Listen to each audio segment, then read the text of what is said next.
نماز کے وقت میں نماز ادا کریں، کیونکہ اللہ تبارک و تعالی ارشاد فرماتا ہے وَمَا مِن دَابَّةٍ فِي الْأَرْضِ إِلَّا عَلَى اللَّهِ رِزْقُهَا، زمین میں ہر چیز کو اللہ تبارک و تعالی رزق عطا فرماتا ہے، چاہے وہ جانور ہو کوئی بھی ہو، سب کو اللہ رب العزت رزق عطا فرماتا ہے۔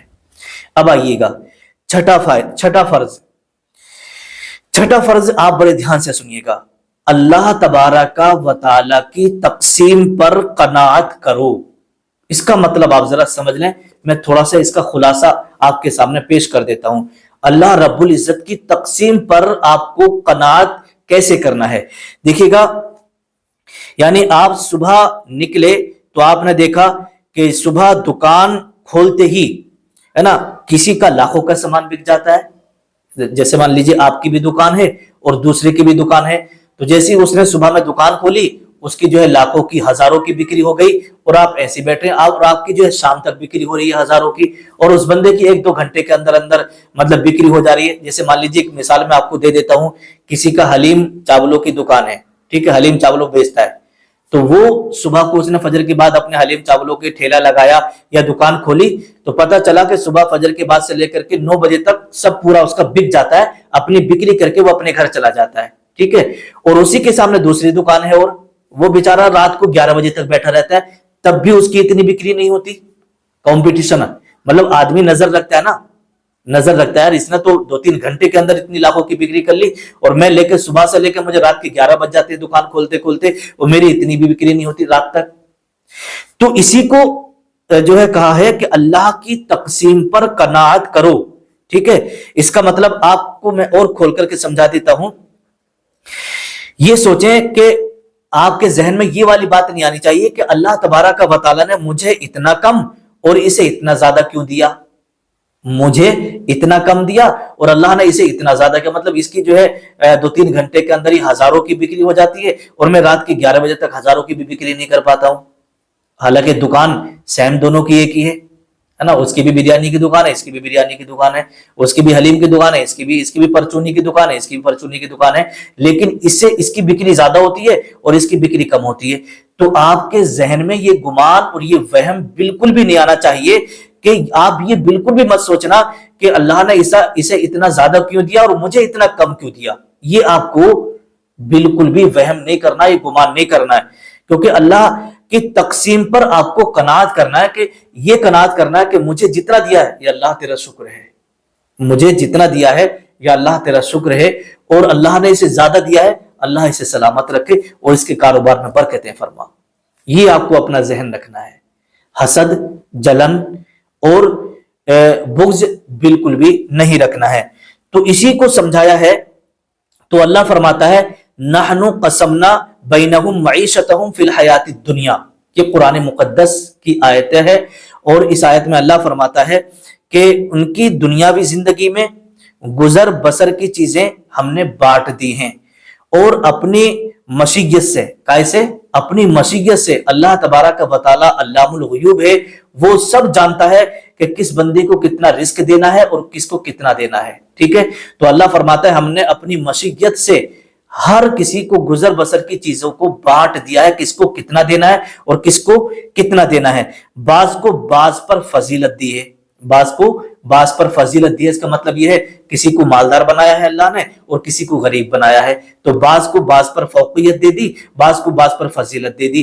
تو آپ اس کی تقسیم پر ناراض مت ہونا، اللہ کی تقسیم پر آپ کو شکوہ گلہ نہیں کرنا ہے، اللہ کی تقسیم پر آپ کو قناعت کرنا ہے اور صبر کرنا ہے کہ اللہ نے مجھے جتنا دیا ہے اس پر آپ صبر کریں، ٹھیک ہے۔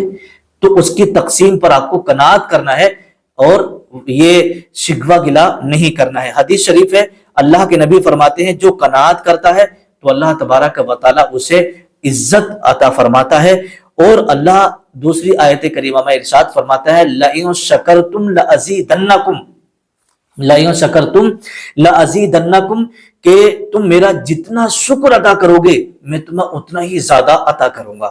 لَإِن شَكَرْتُمْ لَأَزِيدَنَّكُمْ، یہ اللہ کا وعدہ ہے کہ اگر مان لیجیے آپ دن میں 300 روپے کما رہے ہیں تو اس 300 روپے کو کمانے کے بعد اللہ کا اتنا شکر ادا کریں، اتنا شکر ادا کریں، اللہ فرماتے ہیں جتنا تم میرا شکر ادا کرو گے میں اتنا ہی زیادہ عطا کروں گا۔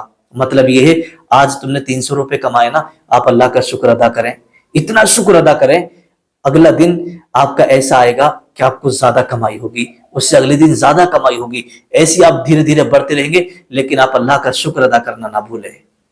ٹھیک ہے، تو یہ حدیث پاک ہے۔ اور جو لالچ کرتا ہے، آگے آقا ارشاد فرماتے ہیں جو قناعت کرتا ہے اللہ اسے عزت عطا فرماتا ہے، اور جو لالچ کرتا ہے تو اللہ رب العزت اسے ذلت دیتا ہے۔ اسے کیا کرتا ہے؟ ذلت دیتا ہے۔ تو ہمیشہ آپ نے یہ والی بات سنی ہوگی کہ لالچ کی ناؤ ہمیشہ ڈوبتی ہے، اور لالچی آدمی ہر جگہ کیا ہوتا ہے؟ ہر جگہ رسوا ہوتا ہے، ہر جگہ اس کی عزت ختم ہوتی ہے۔ تو اس لیے کبھی بھی کسی سے کوئی لالچ مت رکھنا، کبھی بھی کسی بھی چیز کو لے کر کے لالچ آپ مت کریے گا۔ اللہ نے جتنا دیا ہے اس پر آپ صبر کریں۔ ساتواں فرض آپ بڑے دھیان سے سنیے گا۔ صبح اٹھتے ہی اللہ پر بھروسہ کریں۔ ٹھیک ہے، کسٹمر پر بھروسہ نہیں کرنا آپ کو کہ بھائی میرا کسٹمر جو ہے لگا بندہ ہے اور میرے کسٹمر اتنے آئیں گے، نہیں، اللہ پر بھروسہ کرنا ہے، کسٹمروں پر آپ کو بھروسہ نہیں کرنا ہے۔ دیکھیے کیا لکھا ہے، صبح اٹھتے ہی اللہ پر بھروسہ کریں، کسی انسان پر بھروسہ نہ کریں، کسی کسٹمر پر بھروسہ نہ کریں۔ ٹھیک ہے، قرآن میں اللہ تبارک و تعالیٰ فرماتا ہے کہ اللہ پر بھروسہ رکھو۔ یہاں پر ایک قول میں آپ کو آپ کے سامنے رکھ دیتا ہوں، دیکھیے گا، راستہ ایک ہی تھا۔ جیسے آپ سے کہا گیا کہ آپ اللہ پر بھروسہ رکھو اور جو کام آپ کر رہے ہیں اسے محنت سے کرو۔ ٹھیک ہے، اسباب بھی ضروری ہے۔ آپ خالی بیٹھ گئے، خالی ہاتھوں کو باندھ کر کے آپ بیٹھ گئے، بھئی اللہ نے تو روزی دینے کا وعدہ کر لیا نا، رزق ملے گا، لیکن اس کے لیے اسباب بھی ضروری ہیں، ہے نا، اس کے لیے اسباب بھی ضروری ہیں۔ کوئی نہ کوئی آپ ہیلا، کوئی نہ کوئی بہانہ، کوئی نہ کوئی کام کریے گا، تب آپ کو روزی ملے گی نا۔ خالی آپ بیٹھ جائیں گے تو آپ کو تو بھوک لگنے لگے گی، آپ کو کوئی پوچھنے والا بھی نہیں ہوگا کھانے کو، ہے نا۔ تو اس لیے کہا ہے صبح اٹھتے ہی اللہ پر بھروسہ کریں۔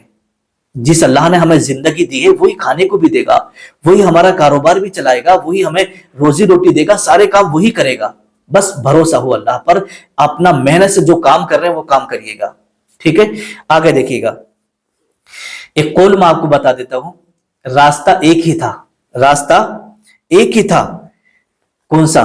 حضرت موسیٰ علیہ السلام نے جب سمندر پار کیا تھا اپنی قوم کو لے کے، اور سمندر میں دریا میں جو راستہ بنا تھا نا، وہ راستہ ایک ہی تھا۔ لیکن جب حضرت موسیٰ علیہ السلام اس راستے سے گزرے، دریا والے راستے کو جب پار کیا، تو حضرت موسیٰ علیہ السلام گزر گئے، اور جب فرعون اس راستے کو نکلا وہ ڈوب گیا، غرق ہو گیا اسی راستے میں۔ تو پتا چلا کہ راستہ ایک ہی تھا، لیکن حضرت موسیٰ علیہ السلام کو بھروسہ اللہ پر تھا، اور فرعون کو جو بھروسہ تھا وہ راستے پر تھا کہ بھئی راستہ بنا ہوا ہے، میں تو پار ہو ہی جاؤں گا۔ تو وہ غرق ہو گیا، ڈوب گیا۔ تو جس کا بھروسہ اللہ پر ہوتا ہے، ٹھیک ہے، وہ کامیاب ہوتا ہے، اور جس کا بھروسہ کسٹمروں پر ہوتا ہے، لوگوں پر ہوتا ہے، اور کسی سے مطلب لالچ ہوتا ہے، تو وہ ذلیل و رسوا ہوتا ہے، وہ کبھی کامیاب نہیں ہوتا ہے۔ آپ اللہ پر بھروسہ رکھیں۔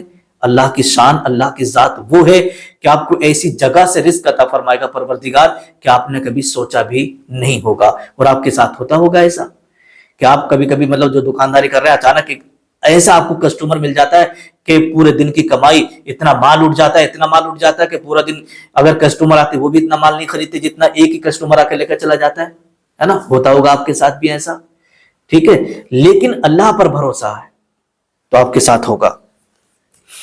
تو اس لیے کہا ہے وَتَوَكَّلْ عَلَى الْحَيِّ الَّذِي لَا يَمُوتُ۔ اللہ قرآن میں فرماتا ہے کہ اس رب پر بھروسہ کرو جو زندہ رہنے والا ہے، مرنے والا نہیں ہے۔ اللہ کی شان وہ ہے جو ہمیشہ سے ہے اور ہمیشہ رہے گا، ٹھیک ہے۔ تو وَتَوَكَّلْ عَلَى الْحَيِّ الَّذِي لَا يَمُوتُ، اس رب پر بھروسہ کرو جو زندہ رہنے والا ہے، مرنے والا نہیں۔ انسان مر جائے گا، آپ کے کسٹمر مر جائیں گے، مگر اللہ کی ذات باقی رہے گی جو آپ کو روزی دے گی، ٹھیک ہے۔ تو اس لیے کسٹمروں پر، کسی انسان پر بھروسہ نہیں کرنا ہے، اللہ پر بھروسہ کرنا ہے۔ نمبر 8واں فرض، اللہ کے احکام پر عمل کرنے کے سلسلے میں آپ کو صبر کرنا ہے۔ یعنی قرآن فرماتا ہے فَاصْبِرْ لِحُكْمِ رَبِّكَ، اپنے رب کے حکم کے لیے صبر کرو، جھوٹ آپ کو نہیں بولنا ہے، بلکہ سچ بول کر آپ کو اپنا کام کرنا ہے. صبح ہوتے ہی اپنے رب کے حکم پر عمل کرنا ہے. جو اللہ نے حکم فرمایا ہے وہ کام ہمیں انجام دینے، اس کے بعد آپ کو اپنے کام کرنا ہے. نمبر 9، نواں فرض اہل اللہ فرماتے ہیں یہ ہے کہ اللہ تعالیٰ کی دی ہوئی نعمتوں پر اس کا شکر ادا کرنا ہے. اللہ تعالیٰ کی دی ہوئی نعمتوں پر اس کا شکر ادا کرنا ہے. نعمت کی قدر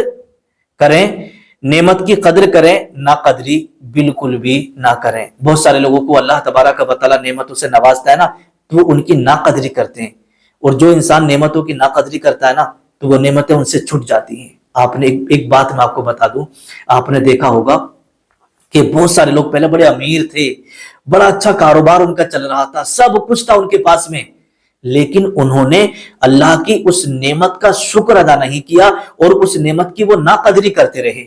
ٹھیک ہے، تو پھر اچانک ان کے اوپر ایسا وقت بھی آ گیا کہ اپنا مکان بک گیا، کاروبار چلا گیا، گاڑیاں بک گئی. اب ایسی نوبت آ گئی کہ کرائے کے مکان میں وہ لوگ رہ رہے ہیں. نہ جانے کتنی لوگوں کی زندگی آپ کے سامنے ہوگی جن کی آپ مثال دیتے ہوں گے، یار پہلے یہ بڑے امیر تھے لیکن اب بیچاروں کے حالات بڑے خراب ہو گئے، ہے نا. پہلے بڑے امیر تھے، یہ اتنی زمین تھی، اتنی جائیداد تھی، اتنا سب کچھ تھا، آج بیچارے پریشان ہیں. ان کی دیکھو اولاد بھی پریشان ہے. آپ کے کسی نہ کسی گاؤں میں، کسی نہ کسی شہر میں ایسے لوگ بھی موجود ہوتے ہوں گے جو آپ کے لیے عبرت بنے ہوئے ہیں. انہیں دیکھ کر آپ کو عبرت حاصل کرنا ہے. آپ کا اگر اچھا وقت چل رہا ہے تو اس کی آپ قدر کریں، اللہ کی نعمتوں کا شکر ادا کریں. اگر آپ بے قدری کریں گے، نا قدری کریں گے، تو اللہ کی ذات وہ ہے نا، پل بھر میں جسے چاہے فقیر سے بادشاہ بنا دے اور پل بھر میں جسے چاہے بادشاہ سے اس کو فقیر بنا دے. ٹھیک ہے، تو اس لیے جو بھی نعمت آپ کو ملے اللہ کا شکر ادا کرتے رہیں. نمبر 10 لاسٹ 10واں فرض یہ ہے، اہل اللہ فرماتے ہیں کہ قرآن فرماتا ہے کلوا من طیبات ما رزقناکم، کہ پاکیزہ چیزوں میں سے کھاؤ جو ہم نے تمہیں عطا کی ہیں. اللہ فرماتا ہے جو پاکیزہ چیزیں ہم نے تمہیں عطا کی ہیں اس میں سے تم کھاؤ پیو، اچھے سے رہو، اور حرام چیزوں سے بچو، حرام چیزیں کھانے سے بچو.